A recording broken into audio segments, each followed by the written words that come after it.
West Coast.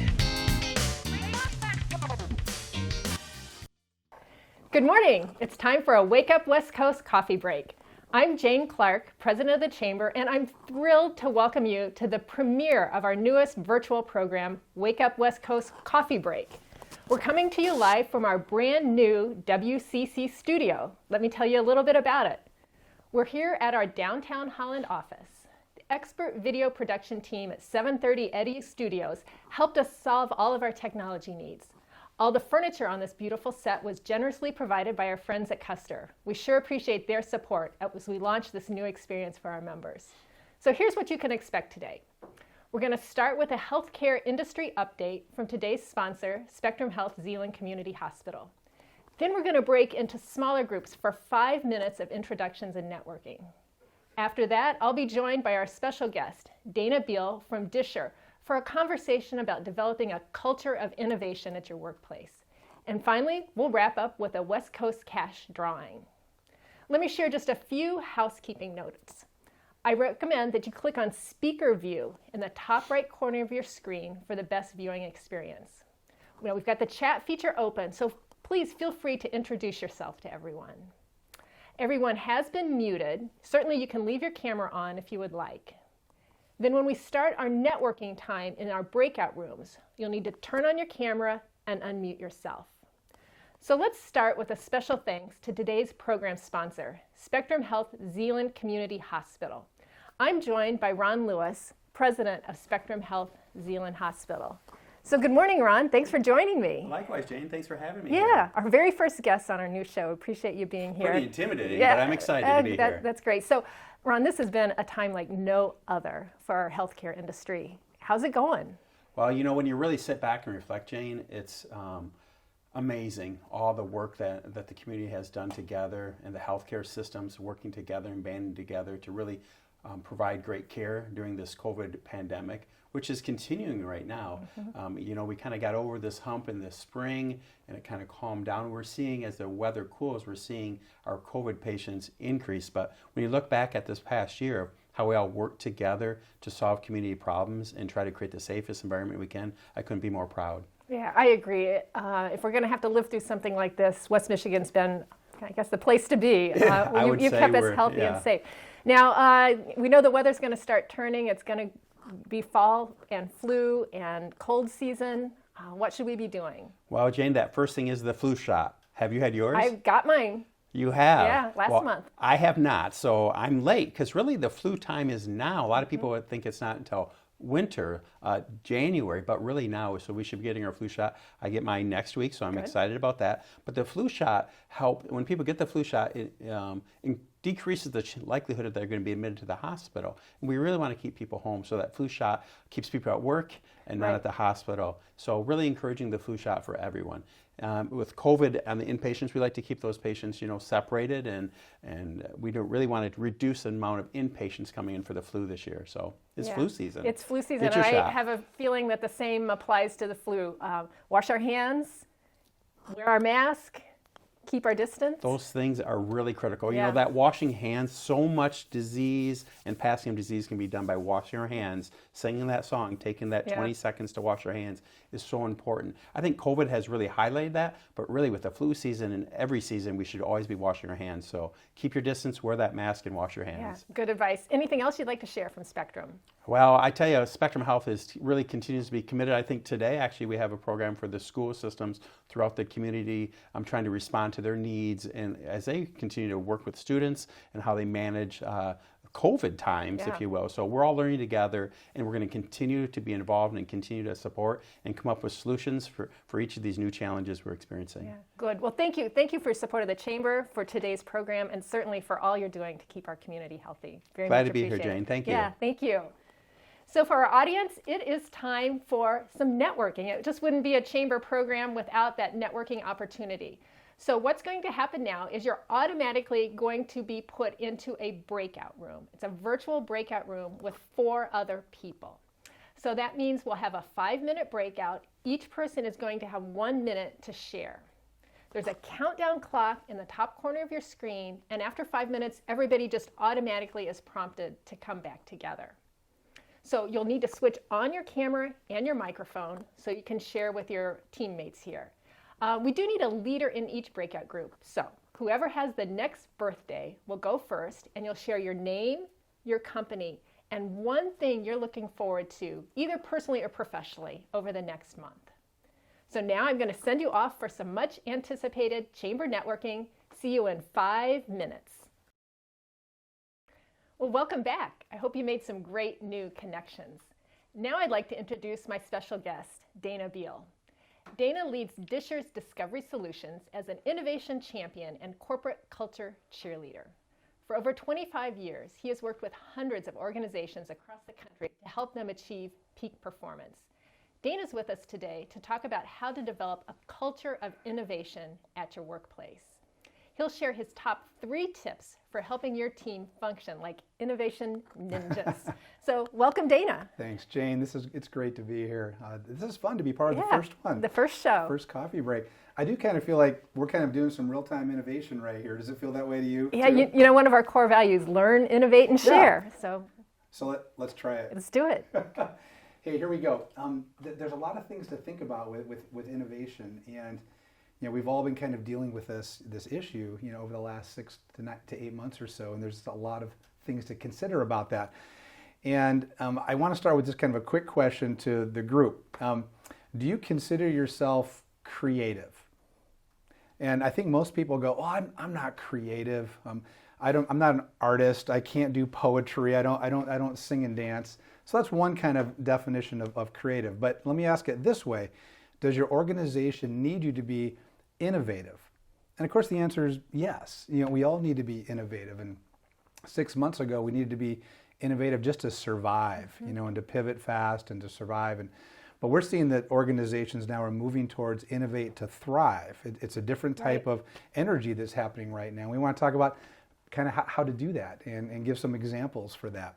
The 3 things that you talked about, though, we want to talk about, you know, how to have a team of creative collaborators, and also how to have some type of a system or a process for innovation that improves results. And then it's time to unleash the innovation ninjas. I know that sounds kind of funny, but we're going to talk about what it means to be kind of an innovation ninja. I want to start with a couple of local stories. And if you don't mind, I actually want to talk about the chamber. Because Jeff Disher and I were talking about this. There is no organization that has been impacted more than yours. I mean, you're based on people, interactions, one-on-one, big events, seminars. But last spring, you can't do any of those, you know, and your people can't meet face to face. They're even working from home. How do they possibly have the same commitment to the members? So I talked to some of them, and they said that they kind of had to quickly think about new technology, new approaches, how to pivot fast. And in the last 6 months, you've done something like 60 virtual events. Right. And I want to say thank you from Disher, because we've benefited from many of those. And congratulations to your team for pivoting so quickly. But maybe you could give another example or 2 of what you've seen in the local community of organizations pivoting like that. Well, thank you for your kind words about the chamber. You know, we have an amazing team and really proud that we were able to pivot. But we're not unique. You know, this is a really cool community, and there are so many examples. I think of one often, our downtown retailers. Can you imagine you get that order March 13th or so that you've got to shut your doors, and what are you going to do? And all of our members had that same experience, but just how our retailers who maybe didn't have a strong online presence now have a very robust online presence. The whole concept of pick up at the door, delivery to your home, all those ways that they've figured out how to adapt so quickly to, you say, both survive and thrive. Right. Another example, people ask about Disher and kind of what we did during that time, because we're kind of known to be a high energy, can-do kind of organization, and trying to have a culture of innovation. And we have kind of this phrase where we like to bring it, you know, to each situation and a can-do spirit. But the problem was we couldn't bring it anywhere because we were at home like everybody else. And so we had to figure out new ways to kind of connect with organizations that needed help pivoting during that time. And we developed this online request system called Ask a Disher. And people could just ask any question of Disher, and we would send it out to our engineers and our designers, and they quickly would provide answers to many of those. And we would send those to the people that asked about them. And we didn't charge for any of that. We just wanted to help them innovate while they were pivoting. This just kind of seemed like the right thing to do at that time.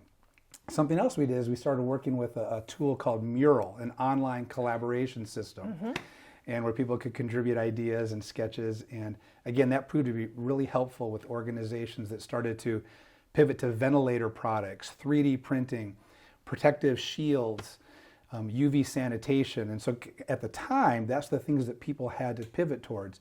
Now they're looking at, there's this pent-up demand for doing regular innovation on their current products, and we're glad they're doing that. Some things we know about innovation is there's kind of this product life cycle where you introduce a product, it grows, but then it matures and declines. And the key is to start innovating when you're actually on the growth curve, not wait till you're too late before you actually start getting over the curve and start declining. And so we have found that to encourage people to start innovating sooner than they might think so, but it's time to do that. You might see that with some of your members. Yeah. Well, and I think even of our own work at the Chamber where we made it the first 6-8 months, and now we got the next climb to make, right? It is. It's time to start that climb right now. We also know that innovation has a big financial payback too. This study of 10 years of companies that were considered innovative, they had a 211% financial return better than the typical company. And what was cool is there were 3 local West Michigan companies that were in this survey that were considered high performers. They also looked at non-traditional companies, local companies, even faith-based and mission organizations, and they too had a better performance if they were considered more innovative. So essentially every member of the chamber could benefit, by being more innovative. We were both at a luncheon last winter where Dick Hayworth at the Lakeshore Advantage luncheon made this comment about innovation. He simply said, just go make everything better.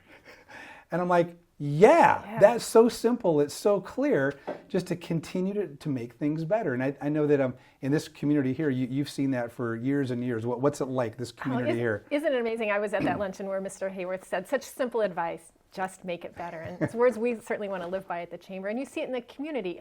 His story or his family's story of starting in the basement or in the garage and growing, those stories are repeated throughout our community.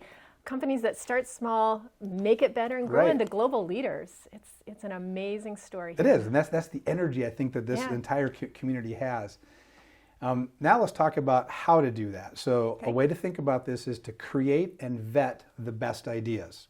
Okay, ideas that are meaningful to the user, they are makeable by the organization, and they're marketable. Someone's willing to pay for them, as well. And the benefit of having really good ideas is that the whole team gets motivated and they rally around them and they're focused on those.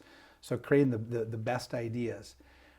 There's this process that helps people do that. It's focusing on the user. It's called human-centered design. And we're showing this here for people. And you notice that the first part of human-centered design is to empathize with the user, understand their pain points. Now the user could be a customer, a shopper, a patient, a student, a member, donors, volunteers. Well, what are their pain points? How do you ideate new solutions for them? How do you develop prototypes and test them? That rapid innovation is critical, and you need to focus on the user the whole time. That's where the energy comes from. This community of collaborators, their ideas are colliding and they're brainstorming about how do we improve things for that user, and that's where the energy comes from on human-centered design. Tim Cook, CEO of Apple, obviously they focus on this all the time, but I love what he says is the secret sauce, collaboration. He says he's never met anyone who's done something great by themselves or magical by themselves. It's all about this community. And he finds that the best communities of collaborators, people are not political. They're not trying to get the credit for themselves. Instead, they're humble and they want to encourage everybody to contribute to it because it takes a real community to be able to do that. Right. Every year I get to go to the Consumer Electronics Show in Las Vegas. It's on my bucket list. It should be. I get to go there and it's big and it's huge and it's amazing. And it's all about collaboration. And the president, his name is Gary Shapiro. The last few years he's been really hot on this idea of innovation ninjas and how to have an organization that recognizes if you don't innovate, you're going to die. It's like really a convicting statement. but it gets your attention. And what's interesting is he didn't make it up. Peter Drucker did 40 years ago. So this idea of continuous innovation has been around for a long time. We just need to really embrace it, for ourselves in today's world and whatever is needed. So he's a black belt. So he talks about the ninja. That's where the ninja thing comes from. And he talks about how ninjas are, they train hard, they're really disciplined. That gives them confidence. And they love the surprise attack and the act of surprise. And what that does is it kind of casts fear into their competitors or the marketplace. Like, what are they going to do next? When are they going to strike? And so they got the attention of their competitors because it could happen at any time. So he talks about how to have a team of ninjas within an organization. And we have some good examples of that. If you've ever been to a Best Buy, they have the Geek Squad who's ready to kick into gear to help you with whatever technical problem you have. You have the Genius Bar at Apple. Zappos and Amazon, they also train their teams to be like these innovation ninjas. I mentioned earlier Disher, ours is called the SWAT team. So we kick it into gear and we bring it, and that's kind of our version of the team of ninjas. Now I heard you guys have one too, but all I have are the initials, CAPS. Okay, what's that all about? This is our internal. Okay. But internally, it's kick-ass problem solvers.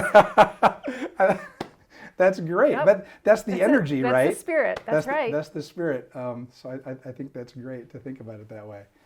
Okay, so a little bit of process. Now, how can you do this? We got these creative collaborators, and what's the process that they're going to work on together?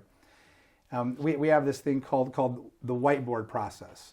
Over at Disher, if you're ever to visit, we have this huge room, whiteboards all the way around, and we have these graphics on the wall about how to do a whiteboard process. And we find that having some structure is actually helpful to brainstorming. And the structure isn't hard. This is a 1-hour process that we do with ourselves and with our customers. And it starts with 5 minutes of previewing what we're going to do, 5 minutes of play where we're going to be kind of creative. And then we define the problem, and that's the most important thing. What are we going to innovate around? You got to define the problem. You got to know what you're trying to solve. You do. If you try to do everything, you're not going to get anywhere. Right. So what's the problem? Then we ideate for 30 or 40 minutes. We usually come up with 100 or 200 ideas, and then we get down to picking the top 3 to 5. And it's amazing the energy of getting those hundreds of ideas and then the confidence of getting 3 to 5 really good ones. Well, to make it happen, you got to have boosters and boundaries. Okay. And so the boundaries are things like defer judgment. There's no buts, too expensive, can't do that. Have you heard those kind of excuses before? Right. So we get to be free during this. This is divergent thinking. We get to be free, but we also need to stay focused on the problem and one conversation at a time. No cell phones, no distractions, things like that. Then we have boosters, and so the boosters are critically important about building on the ideas of others, being visual, quantity of ideas. Just say, that's a great idea, and what if we did this, as compared to we don't want that big butt to get in there, so what can we do, and. So we have found this to be really helpful, even in an hour, for any group, whether it's a product or a process or a service, you can kind of run it through this process. An example of this, in Mural, this is an example of a project we did online, took about an hour, and you can kind of see the different kind of elements on the screen. There's images, there's sketches, there's description, there's even Post-it notes, and you can even vote on the best ones digitally. You guys have experimented. You guys gave us a heads up about Mural, and we are a Post-it note culture, and so to be able to do that virtually was really fun and helpful. That's great. Yeah. So we have literally done hundreds and hundreds of these, and just find that it gets great results. People get a lot of energy from them, so it's great. So whiteboard process. So whatever process people use, something like this, and using a tool like this would be very helpful. Hey, we're kind of near the end here. Any comments from you, or do you want me to wrap up? Dayna, this is, I think it's what we're all about here in West Michigan, is how we can learn, how we can innovate, and how we can share. So thank you. And you're welcome. Just as a quick reminder, it's how to create a team of creative collaborators where they're welcome to even fail and try new things. They're not going to be criticized. They're going to be encouraged to try new things, to have some kind of process, to be able to guide the energy and output from people. And then you're ready to unleash those innovation ninjas The and just say, ninjas. go. Go, try, innovate something. Just make things better. And good things happen when people try to make things better. And it sounds like your first word of advice is just do it. Just do it. Just try something. You're going to be encouraged, and you're going to keep going and do that with a team of people and do it together. And it's great momentum for an organization. And it's a lot of fun. It is a lot of fun. I know my experiences hanging out with the folks at Disher. You get the work done and you have a good time doing it. We do that. Yeah, so thank you very much for teaching us how to be that innovation ninja. We really appreciate it. So we're coming to the end of our very first Wake Up West Coast coffee break. And so that means it's time for our West Coast Cash drawing. Whoever wins today's prize is going to be able to spend it at over 90 participating merchants. This is a great way to support our local merchants here in this current time. So West Coast Cash, I want to give a plug for that. And I can see here today's winner is Wade Helma with GP Reeves. So congratulations, Wade. Somebody from our staff will reach out to you later on today. So thank you, Dayna. Thank you so much for joining us today. I know I learned a lot.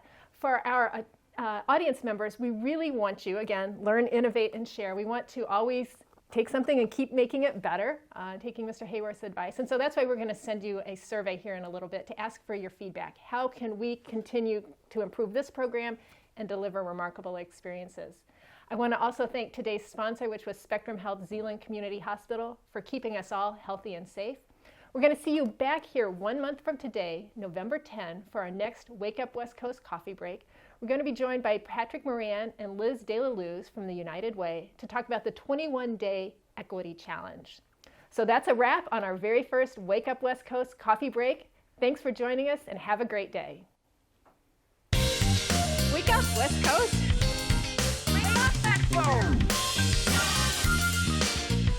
Make it a great week.